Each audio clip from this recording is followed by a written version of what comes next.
Hello friends, this is Shubham mayor और स्वागत करता हूं मैं आपका अपने चैनल पर गुप्तास क्लासेस में। जैसे कि हमारा जो प्लेटफॉर्म है और ये प्लेटफॉर्म हमारा बहुत सारे एग्ज़ाम्स जो भी जिसमें भी कॉमर्स एक इम्पॉर्टेंट पार्ट की तरह आता है ना। कॉमर्स एक इम्पॉर्टेंट रोल प्ले करता है। उन्हीं सब एग्ज़ाम के लिए ये क्लासेस आपके लिए रेलेवेंट रहेंगी। राइट नाउ आप देख रहे हैं कि ये हमारे इसमें वैकेंसी आई हुई है क्लब या मॉडल रेसिडेंशियल स्कूल्स में, है ना। पीजीटी और अकाउंटेंट की अभी भी लास्ट डेट इसकी 31 जुलाई है। तो आपने अभी भी अगर फॉर्म नहीं भरा है तो फॉर्म फिल कर सकते हैं, ये हमारा इसका, ठीक है। इसके अलावा DSSS में पीजीटी की वैकेंसी आती है, पीजीटी अकाउंट्स की, तो उसके लिए भी, उस एग्ज़ाम के लिए भी ये क्लासें रेलेवेंट रहेंगी, है ना। बाकी आपका कोई भी ऐसा एग्ज़ाम जिसमें कॉमर्स एक अच्छा खासा रोल प्ले करता है, जिसमें मतलब कॉमर्स सब्जेक्ट के अच्छे खासे क्वेश्चंस देखने को मिलते हैं, तो उसमें हमारा ये कोर्स बहुत ही ज़्यादा लाभकारी रहेगा, ठीक है। बहुत से ऐसे एग्ज़ाम है जिसमें कॉमर्स का एक अपना रोल है ना। और हम देखते हैं कि कॉमर्स की वैकेंसी वैसे देखी जाए तो बाकी वैकेंसियों से बहुत कम आती हैं, बट स्टिल आती हैं, तो हमें उसके लिए प्रिपेयर रहना चाहिए, है ना। क्योंकि कॉमर्स से हमें क्या है कि एक कम तैयारी में मतलब जैसे कि अगर हम किसी और एग्ज़ाम को देखते हुए चलें तो उसके एवज में हमको इस पेपर में थोड़ी कम तैयारी में हमको अपनी एक अच्छी खासी जॉब मिल सकती है, ठीक है। मेरा नाम है शुभम और मैं इस समय आपका ये लेक्चर ले रहा हूँ, ठीक है। आज हम कुछ नहीं करेंगे, आज हमने जितना भी पढ़ा उसके बेसिस पे मैं कुछ सेलेक्टेड क्वेश्चंस लिख के आया हूँ। ये क्वेश्चन मोस्ट एक्सपेक्टेड क्वेश्चंस हो सकते हैं, है ना। और इस तरीके ही क्वेश्चन आते हैं आपके एग्ज़ाम में, और उसके बेसिस पे तकरीबन हमने 50 क्वेश्चंस लिए हैं इसमें, है ना। और आप इनको हमारे साथ बैठ के सॉल्व करिएगा, है ना। जैसे ही मैं आंसर बताऊँ उससे पहले आप अपने वीडियो को पॉज करिएगा और अपनी आप से खुद से आंसर लगाने की कोशिश करिएगा, और मेरे को कमेंट डाउन करिएगा कमेंट बॉक्स में कि आपके कितने क्वेश्चंस लगभग सही हुए, ठीक है। तो without wasting any time start the video. Okay, I am starting the video, ठीक है। चलिए तो पहले क्वेश्चन को देखते हैं, ठीक है। पहला क्वेश्चन क्या कहता है, according to money measurement concept की बात कर रहा है। Currency transaction and events are recorded in books of accounts. तो क्या कह रहा है क्वेश्चन कह रहा है कि जो भी हम करेंसी ट्रांजैक्शन है और इवेंट्स है वो बुक्स ऑफ अकाउंट्स में रिकॉर्ड करते हैं, हाँ करते हैं, ठीक है। तो वो किस हिसाब से करते हैं, in the ruling currency of the country in which transaction take place. मतलब रूलिंग करेंसी मतलब कि आपकी जो करेंसी है, जैसे, है ना, रूलिंग करेंसी मतलब जैसे हम बात करते हैं कि हमने जैसे इंडिया, है ना, तो इंडिया की रूलिंग करेंसी कौन सी है, एक मिनट दीजिएगा मुझे ज़रा, है ना। इंडिया की रूलिंग करेंसी कौन सी है, इंडिया की रूलिंग करेंसी है आपकी रुपीस, है ना। रुपीस ही तो इंडिया की रूलिंग करेंसी है, ठीक है। और तो, है ना, और बाकी अगर हम बात करें यूएसए की रूलिंग करेंसी की, तो यूएसए की रूलिंग करेंसी है आपकी डॉलर, ठीक है। तो ये बोल रहा है कि क्या हम जो भी ट्रांजैक्शन को या इवेंट्स को रिकॉर्ड करेंगे वो रूलिंग करेंसी होगी उस कंट्री की जिसमें ट्रांजैक्शन हुआ है। ऐसा तो नहीं होगा, मेरे को नहीं लगता ऐसा है, क्योंकि सपोज करिए कि हम क्या कर रहे हैं, एक मिनट, हम यहाँ से इंडिया से यूएसए में माल बेच रहे हैं, हम इंडिया से यूएसए में माल सेल कर रहे हैं या एक्सपोर्ट कर रहे हैं। तो यहाँ की रूलिंग करेंसी क्या है, डॉलर। तो क्या हम डॉलर में अपने अकाउंट्स बनाएंगे, तो आंसर इज नो। ट्रांजैक्शन मान लो डॉलर में ही तो होगा, ट्रांजैक्शन डॉलर में होगा, तो क्या डॉलर में अपने अकाउंट प्रिपेयर करेंगे, नहीं। हम डॉलर में अपने अकाउंट प्रिपेयर नहीं करेंगे। तो पहला वाला आपका जो हो जाएगा ऑप्शन वो गलत हो जाएगा। ठीक है, दूसरे में चलते हैं। In the ruling currency of the country in which books of account are prepared, वो रूलिंग करेंसी कंट्री की, उस देश की जिसमें बुक्स ऑफ अकाउंट को हम प्रिपेयर कर रहे हैं। जी आपका हो सकता है, पर अगले ऑप्शंस भी देखेंगे हम। In the currency set by the ministry of finance, ये कोई कुछ बात नहीं हुई। लाइक उस करेंसी में जो मिनिस्ट्री ऑफ फाइनेंस, अरे मिनिस्ट्री ऑफ फाइनेंस का तो काम ही है करेंसी को, मतलब लाइक जो भी मिनिस्ट्री ऑफ फाइनेंस होगी वो रेगुलेट करेगी करेंसी को, है ना, और जो भी होगी वो उस देश की। ठीक है, तो ये ऑप्शन नहीं हो सकता। In the currency set bye the government, भाई गवर्नमेंट का काम करेंसी सेट करना नहीं है ना, तो ये भी गलत हो जाएगा आपका। ठीक है, तो सही ऑप्शन इसका जी वाला होगा, बी वाला। इन द रूलिंग, कौन सा वाला होगा, बी वाला ऑप्शन आपका सही हो जाएगा, और बाकी के सारे ऑप्शन आपके गलत हो जाएंगे। In the ruling currency of the country in which books of account are prepare, मतलब उस रूलिंग करेंसी में हम रिकॉर्ड करेंगे जो उसमें बुक्स ऑफ अकाउंट को हम प्रिपेयर कर रहे हैं। ठीक है, अगर बुक्स ऑफ अकाउंट हम प्रिपेयर कर रहे हैं इंडिया में तो हमारी रूलिंग करेंसी क्या होगी, रुपीज़। अगर बुक्स ऑफ अकाउंट हम प्रिपेयर कर रहे हैं मान लो यूएसए में, तो रूलिंग करेंसी होगी आपकी डॉलर। अब ये रूलिंग करेंसी उसी में क्यों होगी, जस्ट बिकॉज मैंने आपको बताया था कि फाइनेंशियल स्टेटमेंट जो होते हैं वो किसके लिए रेलिवेंट होते हैं, एंड यूजर्स के लिए रेलिवेंट होते हैं।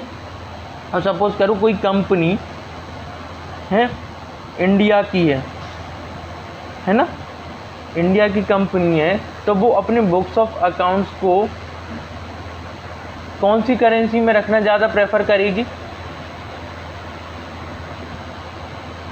बताइए आप मुझे। करेंसी में रखना ज़्यादा प्रेफर करी, उस करेंसी में रखना ज़्यादा प्रेफर करेगी जो यहाँ की रूलिंग करेंसी है। तो वही बात तो वो कह रहा है सेकंड वाले में, है ना। तो आपको ये समझ में आ गया। चलिए, और मनी मेजरमेंट कंसेप्ट क्या कहता था कि हम उन्हीं ट्रांजैक्शन को रिकॉर्ड करेंगे जो मनी नेचर के हैं, मतलब जो फाइनेंशियल नेचर के हैं। ठीक है, दूसरे क्वेश्चन को देखते हैं। दूसरा क्वेश्चन क्या कह रहा है आपका, the determination of expenses for an accounting period is based on the concept of, मतलब कि हम किसी भी अकाउंटिंग पीरियड के लिए जो भी एक्सपेंसेस का डिटर्मिनेशन करते हैं, एक्सपेंसेस रिकॉर्ड करते हैं, एक्सपेंस चार्ज करते हैं, डिटर्मिनेशन इन द सेंस जो भी एक्सपेंसेस हम किसी भी अकाउंटिंग पीरियड में चार्ज करते हैं वो किस प्रिंसिपल के अकॉर्डिंग होता है, किस अकाउंटिंग कंसेप्ट के अकॉर्डिंग होता है। तो इसमें हम देखेंगे, इसमें है ऑब्जेक्टिविटी। क्या ऑब्जेक्टिविटी के अकॉर्डिंग होता है? ऑब्जेक्टिविटी में हमने क्या पढ़ा था, ऑब्जेक्टिविटी में हमने पढ़ा था लाइक कि जो भी फाइनेंशियल स्टेटमेंट है वो वेरीफाइबल होने चाहिए। वेरीफाइबल होने चाहिए मतलब कि जो भी ट्रांजैक्शन आपने रिकॉर्ड करी है वो एट द एंड कहीं ना कहीं सोर्स डॉक्यूमेंट से मैच खाने होने चाहिए। लाइक ऐसा कोई ट्रांजैक्शन नहीं होना चाहिए जो बिना सोर्स डॉक्यूमेंट के हो, हम उसको वेरीफाई कर सकें। ठीक है, ये पढ़ा था ना ऑब्जेक्टिविटी में। ऐसा तो कुछ लग नहीं रहा है, एक्सपेंस से रिगार्डिंग तो कोई बात ही नहीं है इसमें। क्या मैटेरियलिटी के रिगार्डिंग है? मैटेरियलिटी में क्या कहा जाता था? मैटेरियलिटी में हमें याद किया कि हमने ये कहा जाता था कि हमें सिर्फ और सिर्फ मटेरियल फैक्ट्स रिकॉर्ड करने हैं। मटेरियल फैक्ट्स हमें पढ़े थे, क्या थे मटेरियल फैक्ट? ऐसे फैक्ट्स जिससे हमारे जो स्टेक होल्डर्स हैं, है ना, स्टेक होल्डर्स इन से हमारे जो एंड यूज़र्स हैं, एंड यूज़र जिन्हें फाइनेंशियल स्टेटमेंट पढ़ के कोई ना कोई निर्णय लेना है, ठीक है, तो उनका क्या बदल सकता है? उनका माइंड चेंज हो सकता है। वो जो भी रैशनल डिसीजन मेकिंग करेंगे वो फाइनेंशियल स्टेटमेंट को पढ़ने के बाद चेंज करेंगे ना। तो ऐसे ट्रांजैक्शन जिनसे किसी भी स्टेक होल्डर का अगर कोई भी माइंड चेंज हो सकता है तो उसको हम क्या बोलेंगे? उनको हम मटेरियल थिंग्स बोलेंगे। ठीक है, तो हम अकाउंट्स में सिर्फ और सिर्फ मटेरियल थिंग्स को इंक्लूड करेंगे। ठीक है, तो क्या ये हो सकता है? ये भी नहीं हो सकता है। आगे चलेंगे। क्या इसका एग्जाम्पल, इसका आंसर मैचिंग कंसेप्ट हो सकता है। मैचिंग में क्या बोला था? मैचिंग में हमने बोला था जो भी अकाउंटिंग पीरियड के एक्सपेंसेस हैं वो उस पीरियड के रेवेन्यू से मैच करने चाहिए। कहने का मतलब ये है कि आपने जो भी रेवेन्यू कमाया है उस पीरियड में, किसी भी फाइनेंशियल पीरियड में, तो उस रेवेन्यू को कमाने के लिए आपके कोई ना कोई खर्चे हुए होंगे और खर्चों को आपको क्या करना पड़ेगा? रिकॉर्ड करना पड़ेगा। टाइम में अपने फाइनेंशियल स्टेटमेंट में। ठीक है, तो क्या ये है, ये बन सकता है आपका। अगला है पीरियडिसिटी कॉन्सेप्ट। पीरियडिसिटी कॉन्सेप्ट क्या कहता था कि अकाउंटिंग जो है, एक गोइंग कंसर्न कंसेप्ट पढ़ा था हमने। गोइंग कंसर्न क्या कहता था कि अकाउंट्स जो है, जो आपका जो बिजनेस है वो लाइफ लॉन्ग चलता जाएगा, लाइफ लॉन्ग चलता जाएगा। बट इस लाइफ लॉन्ग बिजनेस को चलाने के लिए हमें क्या देखना पड़ेगा, हमें इसकी परफॉर्मेंस टाइम टू टाइम में देखनी पड़ेगी। तो इसकी परफॉर्मेंस को जो हम देखनी पड़ेगी तो वो एक पीरियड के हिसाब से देखनी पड़ेगी। लेट सपोज एक फाइनेंशियल ईयर में हमने इसकी परफॉर्मेंस देखी, फिर दूसरे फाइनेंशियल ईयर में देखी, फिर तीसरे फाइनेंशियल ईयर में देखी, तो ये क्या होंगे, एक तरीके के पीरियड होंगे। ठीक है, साल दर साल ये क्या होंगे, पीरियड होंगे। और इन पीरियड में हम फाइनेंशियल परफॉर्मेंस देखेंगे किसी भी बिजनेस यूनिट की, और या फिर हम उसकी क्या देखेंगे, स्टेट ऑफ अफेयर्स देखेंगे। तो क्या ये बन सकता है, ये भी नहीं बन सकता है। ठीक है, तो आपको ये सारे ऑप्शन समझा दिए मैंने। तो इसका आंसर क्या होगा, इसका आंसर जो सही आंसर होगा, इसका जो आंसर बनेगा वो बनेगा मैचिंग कंसेप्ट। ठीक है, चले आगे तीसरा क्वेश्चन देखें। तीसरे क्वेश्चन में है आपका decrease in the amount of creditors. अगर आपके क्रेडिटर्स घट रहे हैं तो क्या होगा। ठीक है, चलिए यहाँ पे देखते हैं, एक छोटा सा परफॉर्मा बनाते हैं बैलेंस शीट का। ठीक है, ये हमारी है बैलेंस शीट। ठीक है, इस साइड हमारे होते हैं एसेट्स, ये छोटा सा परफॉर्मा बना लिया हमने, और इस साइड होती है हमारी लायबिलिटी। ठीक है, अब हमने पढ़ा था क्रेडिटर्स कौन होते हैं। क्रेडिटर्स वो होती हैं जिनको हमें जिनको हमें पैसा देना है, लाइक जिनका बकाया चल रहा है हम पे। बकाया समझते हो, जिनका बिजनेस फर्म वो करती है, बिजनेस फर्म ओज टू द आउटसाइडर्स। ठीक है, जो भी आउटसाइडर्स हैं और उनका जो बकाया देना है ना, तो वो क्या हो जाएंगे, आपके लिए क्रेडिटर्स हो जाएंगे। जनरली क्रेडिटर्स और सप्लायर्स एक ही होते हैं, और क्रेडिटर का मैंने मतलब आपको समझा दिया था कि जब भी हम क्रेडिट पर परचेज़ करते हैं तो वो हमारे लिए क्या बन जाता है, क्रेडिटर बन जाता है। ठीक है, तो हम अपनी बैलेंस शीट में क्रेडिटर को कहाँ दिखाएंगे, क्रेडिटर को यहाँ दिखाएंगे। सपोज करा हमारा कोई क्रेडिटर था, तो हमने यहाँ पे दिखा रखा था अपनी बैलेंस शीट में। अब वो क्या कह रहा है क्वेश्चन में, एक बार मुझे क्वेश्चन पढ़ने दीजिए। क्वेश्चन में कह रहा है अगर अमाउंट क्रेडिटर का डिक्रीज हो रहा है ना, चलिए इधर बनाता हूँ दोबारा से, उधर स्पेस कम है ना। क्रेडिटर्स हैं, सपोज करो 50K के हैं, 50,000 के क्रेडिटर हैं जो हमारी बैलेंस शीट में दिखा रहे हैं। ठीक है, ये एसेट्स होगा यहाँ पे और ये लायबिलिटीज़ होगी। ठीक है, अब इसका अमाउंट कम हो गया, सपोज करो ये 40K हो गया न्यू बैलेंस शीट में, तो 40K हो गया, तो इसका मतलब क्या है कि हमने इनका भुगतान कर दिया होगा, भुगतान करा होगा, तो क्या होगा। चलिए आइए ऑप्शन देखते हैं। या तो पैसा कम हुआ होगा, देखें ऑप्शंस में क्या क्या है, ऑप्शंस के अकॉर्डिंग चलेंगे, है ना। सॉरी, है ना, ऑप्शंस के अकॉर्डिंग चलेंगे। अगर हमारे क्रेडिटर कम होते हैं तो क्या क्रेडिटर कम होने से पैसा बढ़ेगा, नहीं। पैसा कैसे बढ़ जाएगा भाई, हमें किसी के बाहर वाले के पैसे चुकाने थे और वो पैसे भी कम हो गए बैलेंस शीट में, हमने चुका भी दिए और हमारा कैश भी बढ़ गया, ये कैसे हो जाएगा, ये तो हो ही नहीं सकता। अगर यहाँ पे क्रेडिटर की जगह डेटर्स होता तो ये ऑप्शन एक बार को सही हो सकता था, बाकी ऑप्शन देखते फिर ये ऑप्शन सही हो जाता है 100% कि भाई आपके डेटर डिक्रीज़ हो गए। डेटर वो पर्सन होते हैं जिससे हमें पैसा लेना है वापस, है ना, जो हमसे क्रेडिट पर सेल ले गया, मतलब क्रेडिट पर उन्होंने हमसे परचेज़ किया था, हमने जिसको क्रेडिट पर सेल किया था तो उसको हमें अब क्या करने थे, पैसे लौटाने थे। अगर वो कम हो जाते तो ये ऑप्शन हालांकि सही हो जाता, बट यहाँ पे क्या है, यहाँ पे क्रेडिटर्स है, डेटर्स नहीं है। तो अब क्रेडिटर का अमाउंट कम हो रहा है ना, तो क्रेडिटर का अमाउंट कम हो रहा है तो भाई कैश इंक्रीज़ हो जाएगा, नहीं होगा। क्या डिक्रीज़ इन कैश होगा, ये आपका ऑप्शन बन सकता है। पूछिए क्यों, वो इस वजह से बन सकता है कि हमने क्रेडिटर का जब पैसा चुकाया होगा तो कहीं ना कहीं एसेट्स में से ही तो चुकाया होगा, और एसेट्स में हमारा जो कैश होगा वो कहीं ना कहीं कम हो जाएगा और क्रेडिटर भी कम हो जाएंगे। ठीक है, तो ये एक ऑप्शन हो सकता है। आइए अदर ऑप्शन भी देखते हैं। क्या इंक्रीज इन एसेट्स हो जाएंगे? भाई आपने पैसा चुकाया, आपने पैसा क्रेडिटर्स का पैसा चुकाया, क्रेडिटर कम होंगे तो एसेट कैसे इंक्रीज हो जाएंगे? एसेट तो इंक्रीज हो ही नहीं सकते, ठीक है। तो ये भी ऑप्शन नहीं होगा। नो चेंज इन एसेट, ऐसा होगा कि भाई आपने पैसा चुका दिया, क्रेडिटर आपके कम भी हो गए बट एसेट्स में कोई चेंज ना हुआ हो, ऐसा भी नहीं होगा। तो इसका आंसर, सबसे परफेक्ट आंसर जो बनेगा वो बनेगा आपका बी वाला, कि आपका डिक्रीज इन कैश हो जाएगा। और डिक्रीज इन कैश होगा तब होगा जब आप क्रेडिटर का पेमेंट कर देंगे, ठीक है। तो आपका ये वाला क्वेश्चन भी हमारा हो जाता है। चलें आगे। चलिए, राम ने क्या की? राम ने एक कार परचेज करी। अगला क्वेश्चन है, राम ने क्या की है? राम ने एक कार परचेज करी है 10,000 की। आजकल वैसे 10,000 की कोई कार आती नहीं है, हो सकता है सेकंड हैंड मारुति कार होगी कोई, है उसने 2-4 महीने सीखने के लिए ली होगी राम ने, ठीक है। तो राम ने एक कार परचेज करी है 10,000 की, जिसमें उन्होंने 3,000 तो कैश दे दिया और बैलेंस अमाउंट वो कितनी किस्तों में देंगे? 3 इक्वल किस्तों में देंगे। तो इसकी वजह से क्या होगा? आइए देखते हैं, ऑप्शंस को पढ़ के देखते हैं ये क्वेश्चन हमसे क्या पूछना चाह रहा है। तो यहाँ पे हम देखते हैं कि साहब 10,000 की तो हमने पे क्या आ गई है? 10K की तो कार आ गई है, मतलब 10K का हम पे एसेट आ गया है, ठीक है।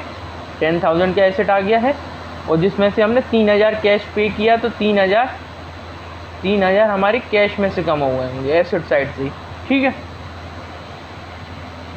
और बैलेंस अमाउंट हमको देना है, तो बैलेंस कितना बचा?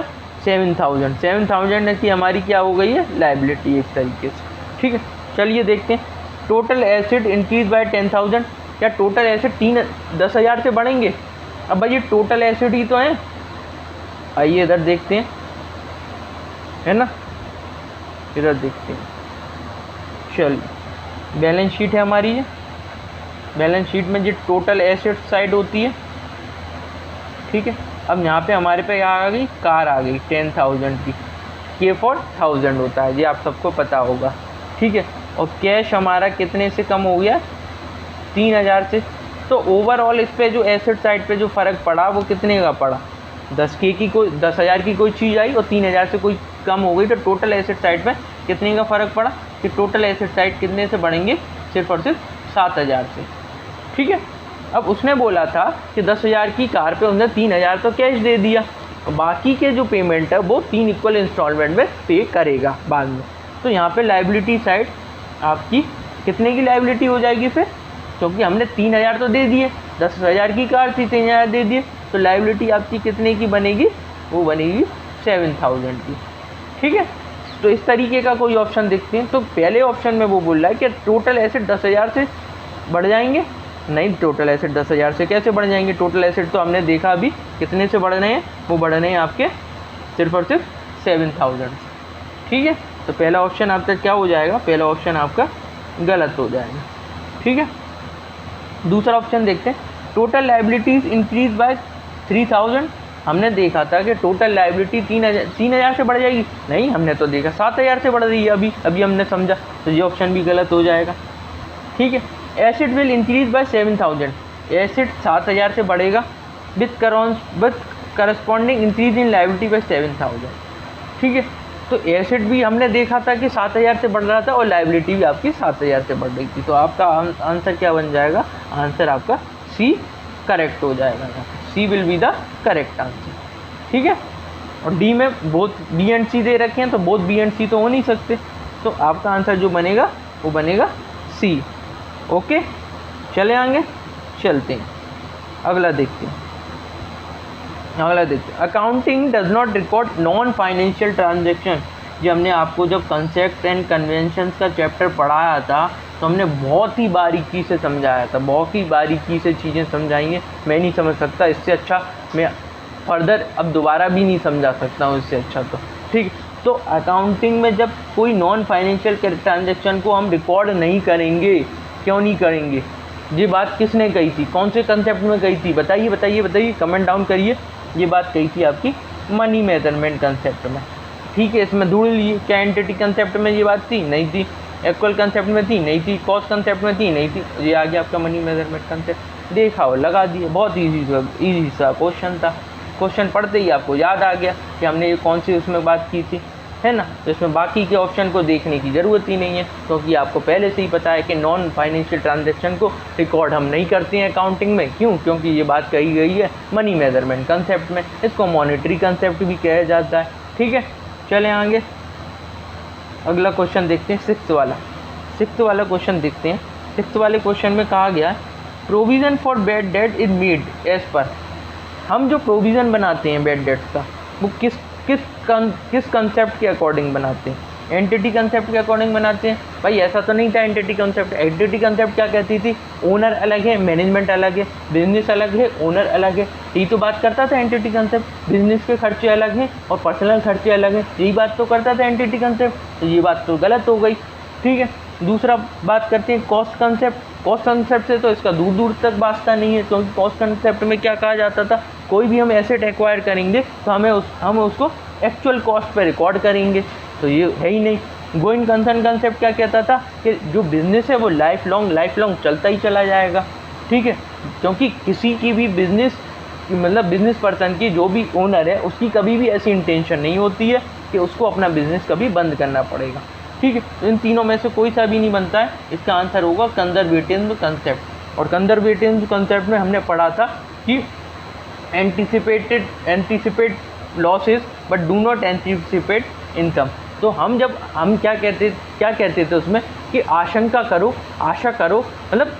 करो कि आपका कोई लॉस हो जाए, उसकी तो आशंका कर लो, उसको रिकॉर्ड कर लो। ये बात हमने बहुत अच्छे से समझी थी, है ना, कि अगर लॉस होने की 1% भी संभावना है तो उसे रिकॉर्ड कर लो, पर प्रॉफिट होने की 100% भी संभावना है तो उसे रिकॉर्ड मत करो। तो यहाँ पे हमने जो भी प्रोविज़न बनाएंगे, जो हमने ऑलरेडी पढ़ा था, बहुत सारे एग्जांपल देखे थे जब हमने कंजर्वेटिव या प्रूडेंस का कंसेप्ट पढ़ा था, तो हमने बहुत सारे एग्जांपल देखे थे। और इसमें हमने ये भी पढ़ा था कि हम जो भी बैड डेट्स के प्रोविज़न बनाते हैं, बैड डेट्स के प्रोविज़न क्यों बनाते हैं? क्योंकि हमें ऐसी उम्मीद है कि हमारे जो डेटर्स हैं उसमें से शायद वो हमको पेमेंट नहीं कर पाएंगे, और वो पेमेंट क्या हो जाएगी, वो पेमेंट हमारी नहीं आएगी वापस, और वो फर्दर बैड डेट्स हो जाएंगी। तो इस केस में हम क्या बना लेते हैं? प्रोविज़न बना लेते हैं।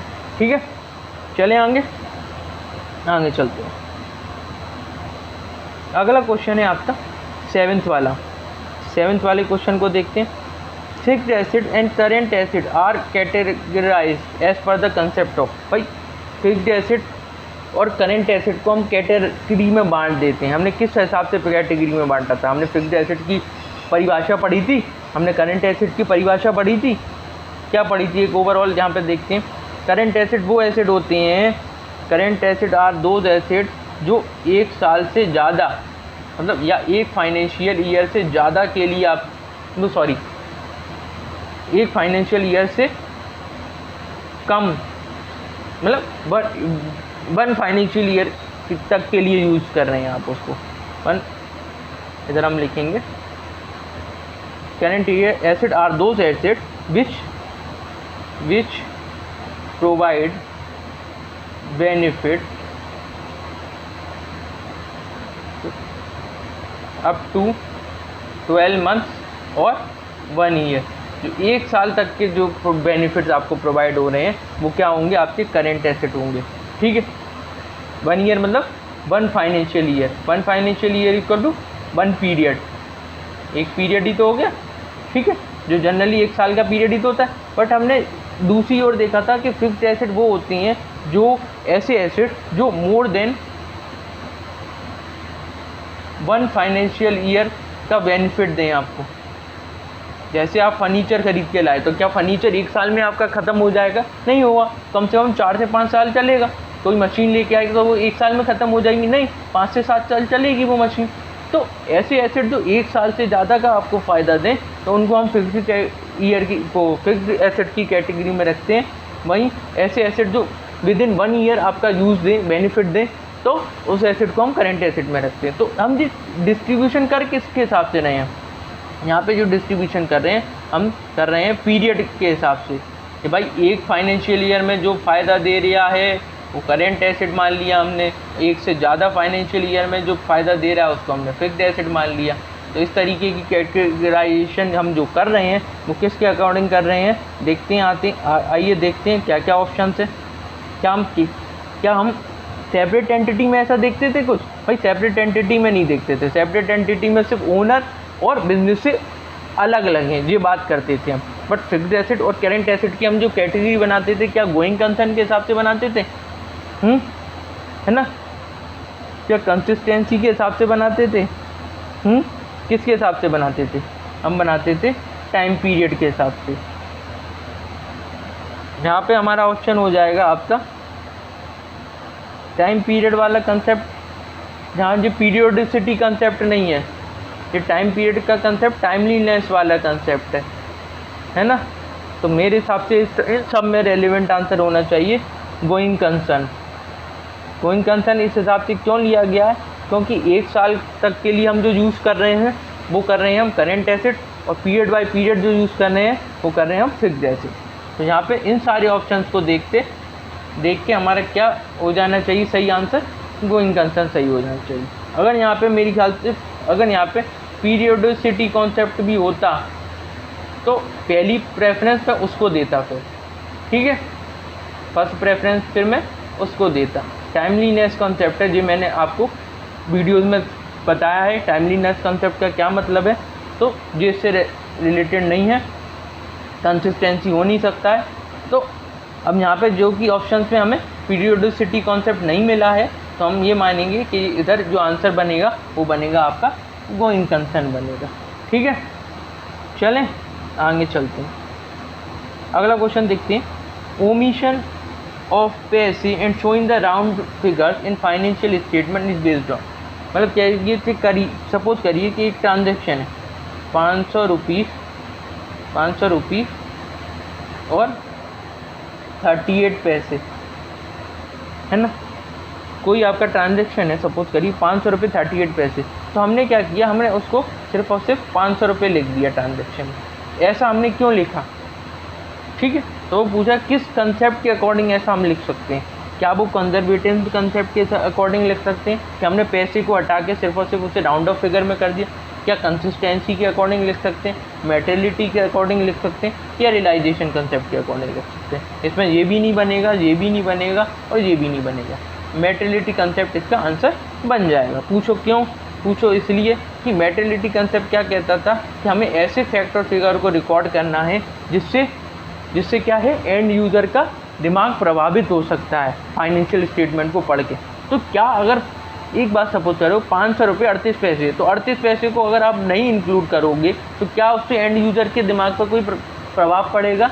नहीं पड़ेगा। तो ये सब चीज़ें हमने काय में पढ़ी थी, मेटेरियलिटी कंसेप्ट में पढ़ी थी। तो इसका आंसर क्या बन जाएगा? मेटेरियलिटी कंसेप्ट बन जाएगा। चलें अगला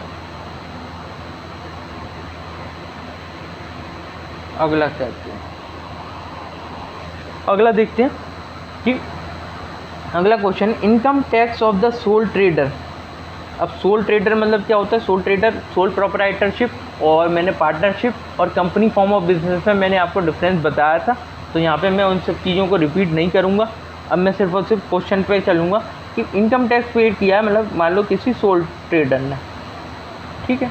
इनकम टैक्स क्या, अपना इनकम टैक्स भरते हैं, हम सब भरते हैं, ठीक है। जिसकी भी इनकम एक सीलिंग लिमिट से ज़्यादा होती है तो उन सबको इनकम टैक्स भरना पड़ता है, ठीक है।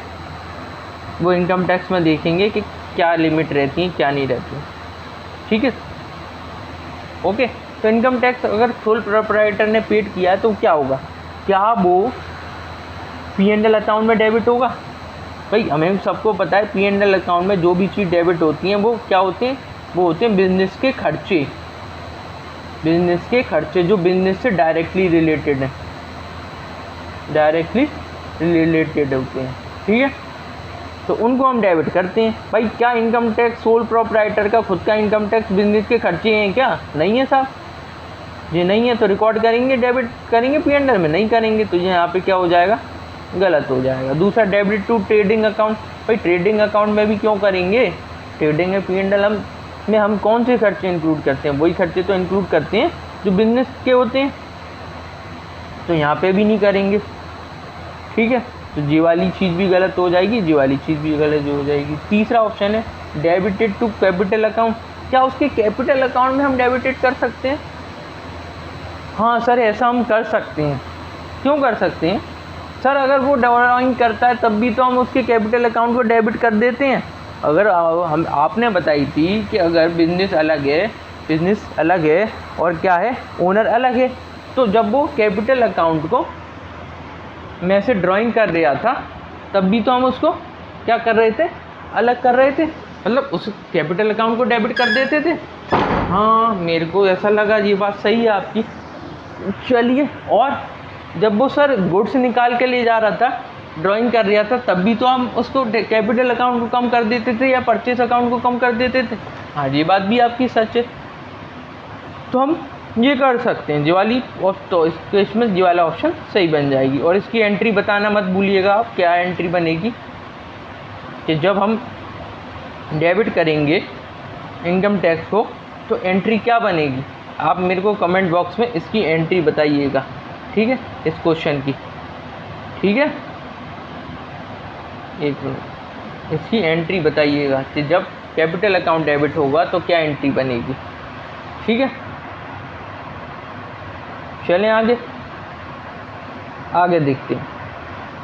Payment of salary is recorded by, payment of salary कैसे रिकॉर्ड होगी? पेमेंट ऑफ सैलरी में क्या हम सैलरी को डेबिट करेंगे और कैश अकाउंट को क्रेडिट करेंगे, पहला ऑप्शन। दूसरे ऑप्शन में क्या हम कैश अकाउंट को डेबिट करेंगे और सैलरी को क्रेडिट करेंगे, दूसरा ऑप्शन। तीसरे ऑप्शन में डेबिट करेंगे एम्प्लॉय का अकाउंट और कैश अकाउंट को क्रेडिट करेंगे, ऐसा है क्या? चौथे ऑप्शन में वो डेबिट करेंगे एम्प्लॉय का अकाउंट और क्रेडिट करेंगे सैलरी का अकाउंट। तो आपको पता है कि सैलरी अकाउंट कैसा अकाउंट होता है? सब मुझे कमेंट बॉक्स में कमेंट करके बताएंगे सैलरी अकाउंट किस नेचर का अकाउंट है। चलिए मैं ही बता देता हूँ आपको। सैलरी अकाउंट जो है आपका वो होता है नॉमिनल नेचर का अकाउंट। ठीक है, तो सैलरी अकाउंट आपका क्या है?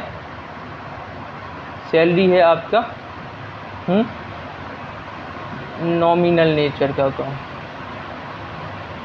तो नॉमिनल नेचर के अकाउंट की हम कैसे एंट्री करेंगे? सैलरी हमने पेड करेंगे तो क्या करेंगे? Salary account debit to cash account. ठीक है, ऐसी तो वो होती है आपकी जनरल में, हम ऐसे ही तो रिकॉर्डिंग करते हैं सैलरी की। तो यहाँ पे करेक्ट ऑप्शन क्या बन जाएगा आपका? करेक्ट ऑप्शन बन जाएगा आपका, कहाँ गया क्वेश्चन? करेक्ट ऑप्शन बनेगा आपका, कहाँ गया? जी रहा, करेक्ट ऑप्शन बन जाएगा आपका, एक मिनट, करेक्ट ऑप्शन बनेगा आपका ये debit salary account and credit cash account. ठीक है, अगला क्वेश्चन देखते हैं। अगले क्वेश्चन में क्या दे रखा है देखेंगे। Purchase of furniture for cash, आपने कैश में फर्नीचर खरीदा तो क्या होगा? Increase fixed assets and reduce current asset.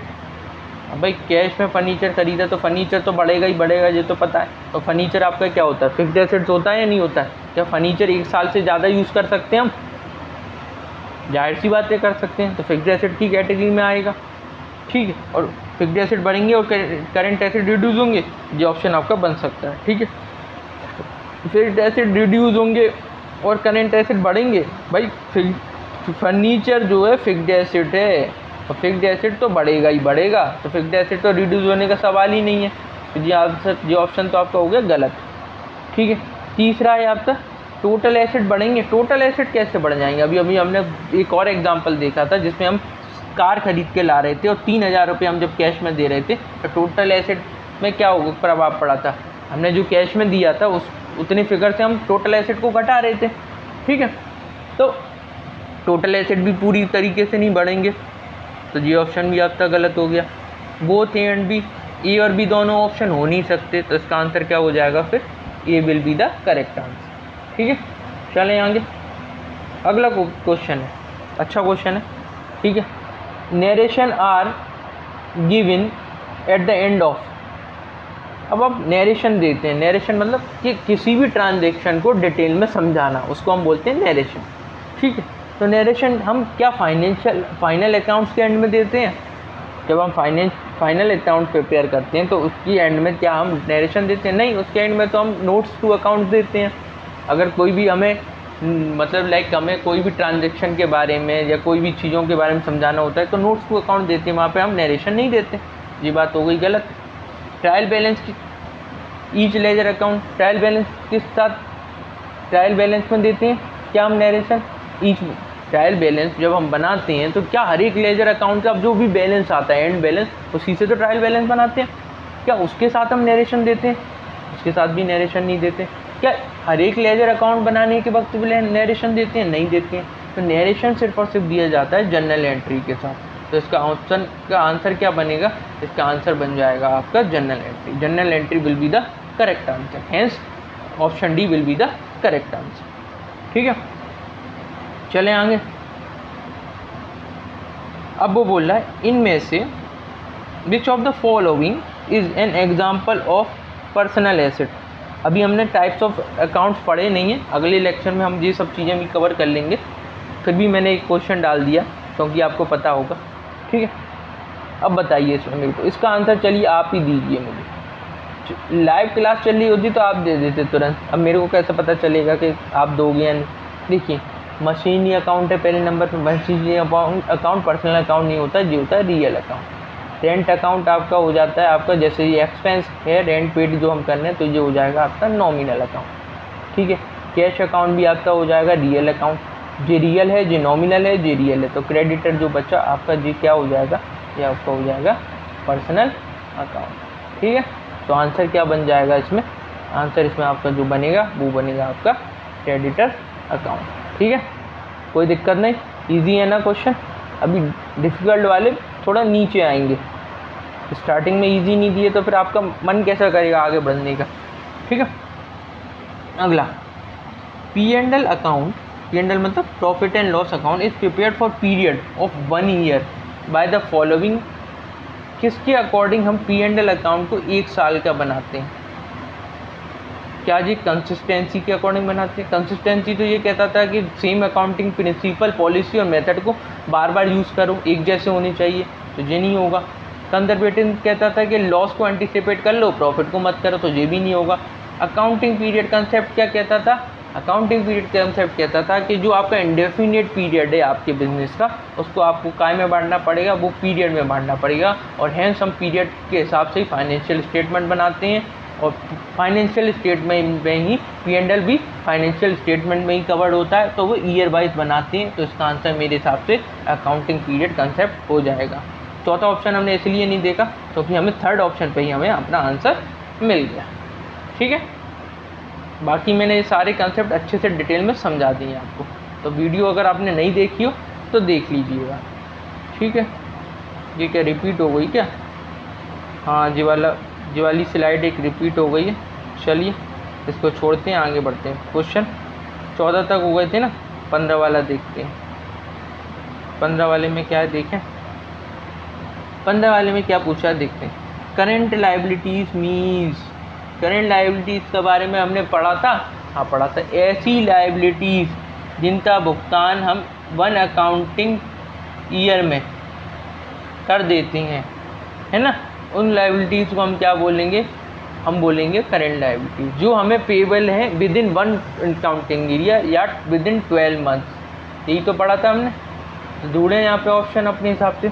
Liabilities which are payable within 12 months, पहले ही ऑप्शन वो मिल गया, तो पहले ही ऑप्शन क्या बन जाएगा? आपका आंसर बन जाएगा। ठीक है, तो इसमें कोई बाकी के ऑप्शन देखने की ज़रूरत नहीं है, क्योंकि जो चीज़ आपको बिल्कुल अच्छे से आती है उसमें क्या ऑप्शन करके देख के टाइम वेस्ट करेंगे? ऐसे हर एक चीज़ में टाइम वेस्ट करते रहेंगे तो आपका क्या हो जाएगा? बाकी के क्वेश्चन नहीं हो पाएंगे और आपका क्या होगा? फिर पेपर छूट जाएगा। ठीक है, इसके बाद अब मैंने कुछ यहाँ पे ट्रू और फॉल्स कवर करेंगे। ठीक, उसके साथ मैंने उनके आंसर दे दिए। इन ट्रू फॉल्स को आप एक एक बार सिर्फ और सिर्फ रीड कर जरूर लेना, क्योंकि हमको पता है कि आजकल का जो पेपर बन रहा है, वो पेपर जो बन रहा है वो बनना है MCQ फॉर्म में तो बनना है, बट आजकल जो पेपर बनना है वो बनना है स्टेटमेंट बेसिस पे। तो उसमें बहुत सारे स्टेटमेंट डाल दिए जाते हैं और उसमें से पूछा जाता है कि कौन सा करेक्ट है या कौन सा इनकरेक्ट है। तो उस हिसाब से मैंने ये सब चीज़ें आपके लिए ये ऑप्शंस के साथ डाल दिए हैं।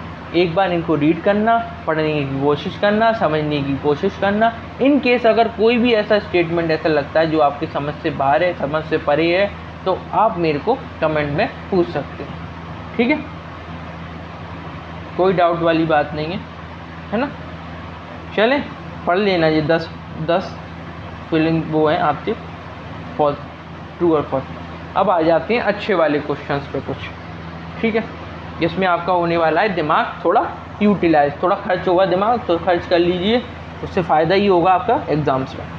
चलें तो टोटल क्वेश्चन हम यहाँ पे करेंगे 50, तो हमारा क्वेश्चन नंबर चल रहा है 16 में क्या कह रहा है, which of the following statement is correct with regard to periodicity concept. Periodicity concept क्या कहता था अपने दिमाग में सब सोच लो कि हमको क्या करना है, इंडेफिनिट लाइफ को काय में बांट के चलना है, पीरियड्स में बांट के चलना है, ठीक है। तो पहला ऑप्शन करेंगे, accounts are prepared for a fixed period. Account जो बनाए जाते हैं एक फिक्स्ड पीरियड के लिए बनाए जाते हैं, यूजुअली ईयर, ज़्यादातर 1 साल के बनाए जाते हैं। So that result are comparable, हम जो बनाते हैं उससे हम रिजल्ट भी कंपेयर कर लेते हैं। ये ऑप्शन सही लग रहा है? हाँ सही लग रहा है मुझे तो, ठीक है। Only transaction of that period has to come in that year's account, भाई उसी साल के खर्चे तो उसी ईयर के अकाउंट में आते हैं, ये ऑप्शन भी सही लग रहा है मुझे। आगे देखते हैं कोई इससे भी बेटर ऑप्शन मिल जाए। A business entity runs continuously going concern has to assess its performance, भाई एक बिजनेस एंटिटी क्या कंटिन्यू चलती है, ये हमने पढ़ा था ना गोइंग कंसर्न में, कि एक बिजनेस क्या है लाइफ लॉन्ग चलता जाएगा और उसकी इंडेफिनिट लाइफ होगी, और इस इंडेफिनिट लाइफ को हम क्या कर देते हैं, डेफिनेट पीरियड बना देते हैं, क्या लिए, ताकि हम अपनी जो डेफिनेट पीरियड है उसमें अकाउंट उसमें बिजनेस यूनिट बिजनेस एंटिटी की हम परफॉर्मेंस को चेक कर सकें। Hence to assess the performance it is broken up into smaller uniform time period known as accounting period, ये भी सही है। ऑल ऑफ द अबव इसका आंसर बन जाएगा, क्योंकि सारे ऑप्शन आपके सही हैं, तो इसमें ऑप्शन का आंसर क्या बन जाएगा, ऑल ऑफ द अबव, ठीक है। चलें अब कह रहे होंगे सर ये तो बहुत सिंपल सा क्वेश्चन था, आप कह रहे थे डिफ़िकल्ट क्वेश्चन बनेंगे। चलिए अगला देखते हैं, revenue recognition is postponed. Revenue recognition को हम नहीं मानेंगे या पोस्टपोन कर देंगे, कब कर देंगे, जब कैश रिसीव नहीं हुआ तब, है ना। Hence there is no reasonable certainty of realisability, मतलब कोई उम्मीद नहीं बची है कि अब कैश रिसीव हो सकता है। Right to receive is established, मतलब एक आपको राइट मिल गया है कि अब आपका पैसा मिल जाएगा, या नन ऑफ दिस, क्या बनेगा इसमें। हमने ये आज ही के लेक्चर में जो वीडियो अपलोड करी थी उसमें हमने बहुत ढंग से पढ़ा था कि रिवेन्यू रिकॉग्निशन या इनकम रिकॉग्निशन में हम क्या करते हैं। अब इनकम रिकॉग्निशन पोस्टपोन्ड हो गया, मतलब हमें नहीं मिलेगा, तो क्या इस वजह से नहीं मिलेगा कि कैश नहीं मिला इस वजह से हम मान लें। तो हमने ये देखा था कि आइदर क्या तो आपकी सेल हो गई है ना, ठीक है, सेल आपने या तो रिकॉर्ड कर ली है, सेल का मतलब ट्रांसफ़र कर दिया आपने गुड्स को आइदर, ठीक है, और या फिर आपके पास लीगल राइट बन गया है, legal right is established with the party against the another party। क्या आपके पास लीगल राइट आ गया है? तो लीगल राइट आना बहुत ज़्यादा बड़ी बात है। पूछो क्यों? पूछो इसलिए बता रहा हूँ मैं, क्योंकि सपोज़ करिए आप कभी कभी सेल क्या पे कर देते हैं, क्रेडिट पर कर देते हैं, और जो क्रेडिट पर करते हैं तो तब भी तो कैश नहीं आता है, तो उस केस में क्या हम पोस्टपोन्ड मान लें अपनी, है ना। पोस्टपोन्ड मतलब कि हमको जो इनकम मिलेगी वो बाद में मिलेगी, या मतलब कि पोस्टपोन्ड मतलब अब वो ख़त्म हो गई है इनकम रिकॉग्निशन, तो क्या हम इस केस में मान लें कि हमको इनकम नहीं मिलेगी। भाई क्रेडिट सेल में तो आप मान के चलते हैं कि आपको इनकम हो गई है, रेवेन्यू आपने रिकॉग्नाइज कर लिया है, तो इस केस में ये वाला ऑप्शन नहीं बनेगा, पहला वाला। There is no reasonable certainty of realisability, भाई अब लीगल राइट भी नहीं है आपके पास और कोई सर्टेनिटी भी नहीं है, तो इस केस में तो आप पोस्टपोन मान ही लोगे ना कि इनकम जो रिकॉग्निशन हुई वो पोस्टपोन्ड हो गई, अब वो आपको मिलने के चांसेस नहीं है। अगर राइट टू रिसीव हो जाता तो फिर पोस्टपोन क्यों होती, तो थर्ड ऑप्शन भी नहीं बनेगा। तो इसका आंसर क्या बन जाएगा आपका, इसका आंसर बन जाएगा आपका सेकंड वाला, ठीक है। चलें आगे, चलिए अगला देखते हैं।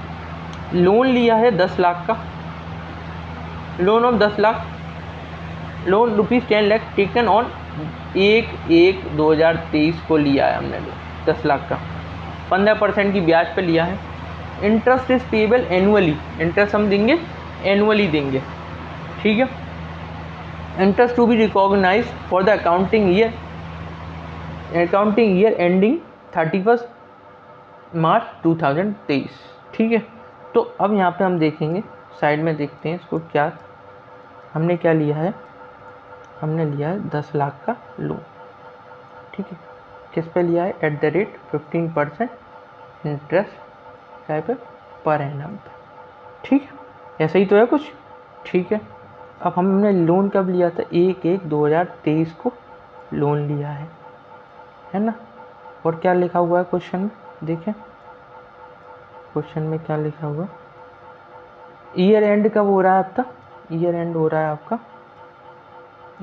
रहा है आपका 31/3/2023 को एंड हो रहा है।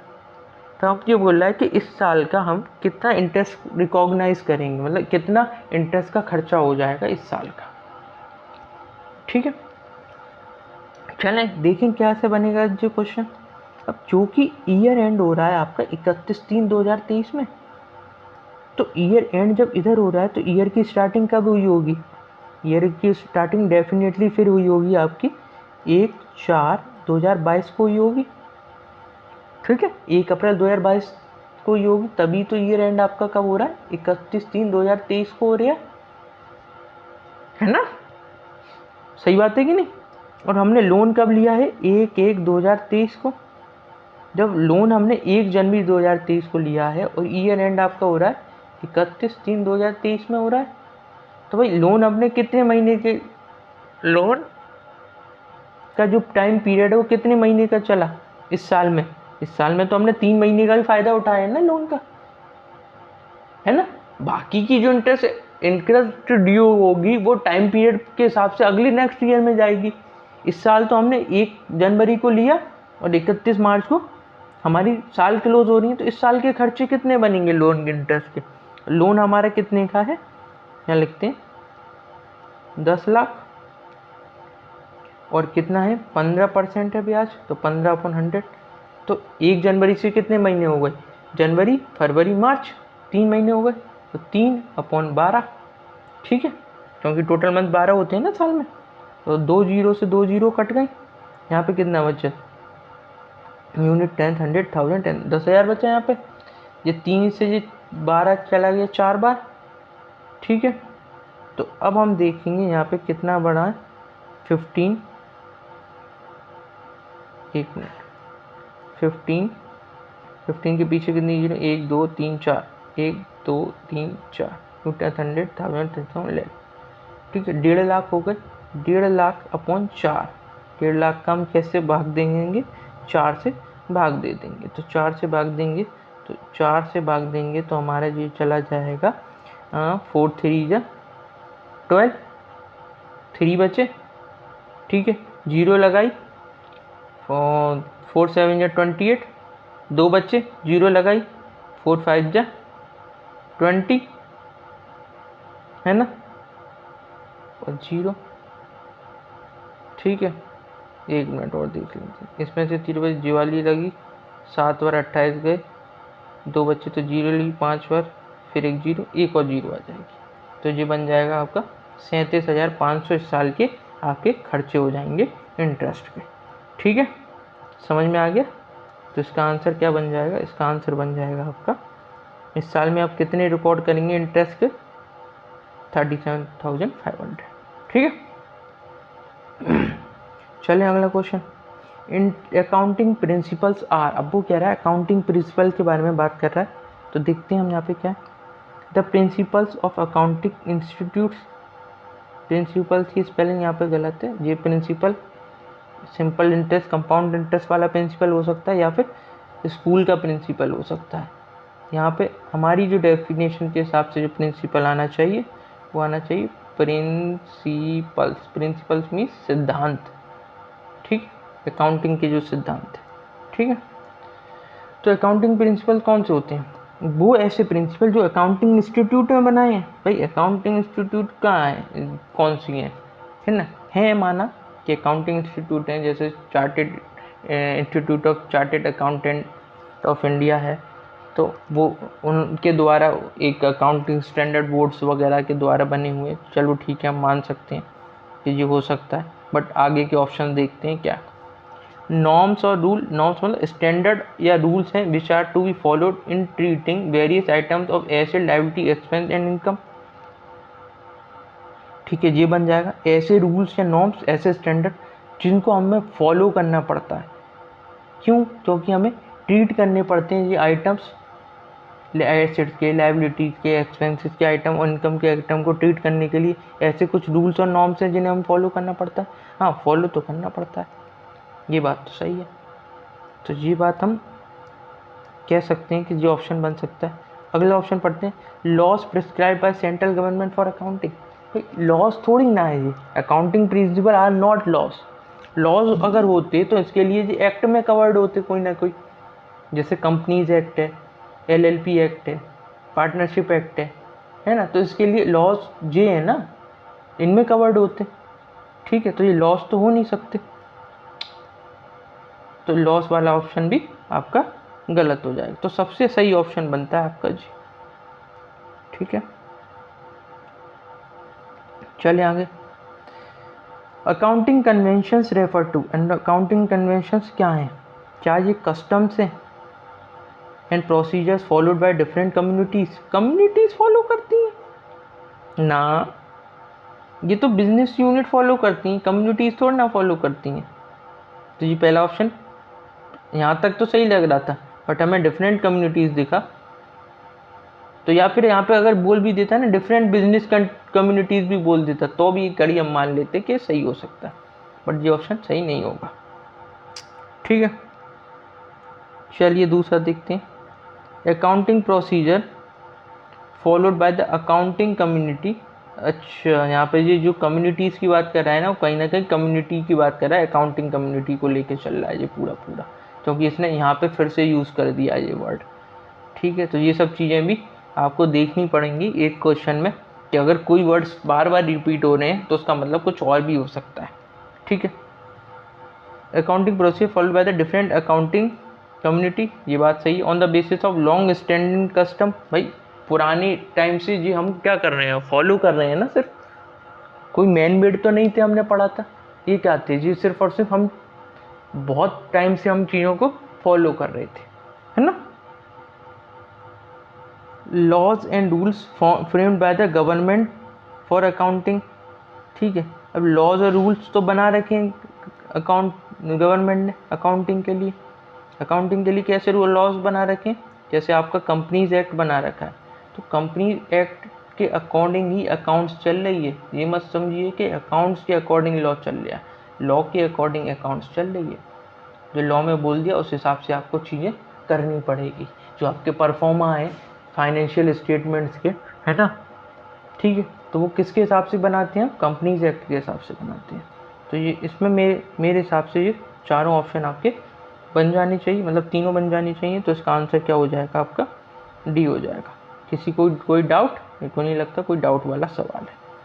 ठीक है, चलिए मैं थक गया हूँ थोड़ा बोलते बोलते, तो इस वीडियो को यहीं एंड करते हैं। अगली वीडियो में बाकी के 30 क्वेश्चंस जो रह गए हैं, रिमेनिंग 30, वो हम करेंगे, पक्का करेंगे। ठीक है, हो सकता है आज रात को ही मैं ये वीडियो डाल दूँ बाकी के 30 MCQs की। आप मुझे बताइएगा ज़रूर कि आपको वीडियो कैसी लगी, है ना, कमेंट करके बताइएगा। और अच्छी लगे तो ज़रूर बताइएगा, बुरी भी लगे तो भी बता दीजिएगा। और तीसरी बात ये कि वाकई में अच्छी लगी है तो अपने दोस्तों के साथ शेयर करिए, है ना, और पढ़ते रहिए आगे, और पढ़ते रहिए। चलिए चलता हूँ मैं, ठीक है, बाय बाय, टेक केयर।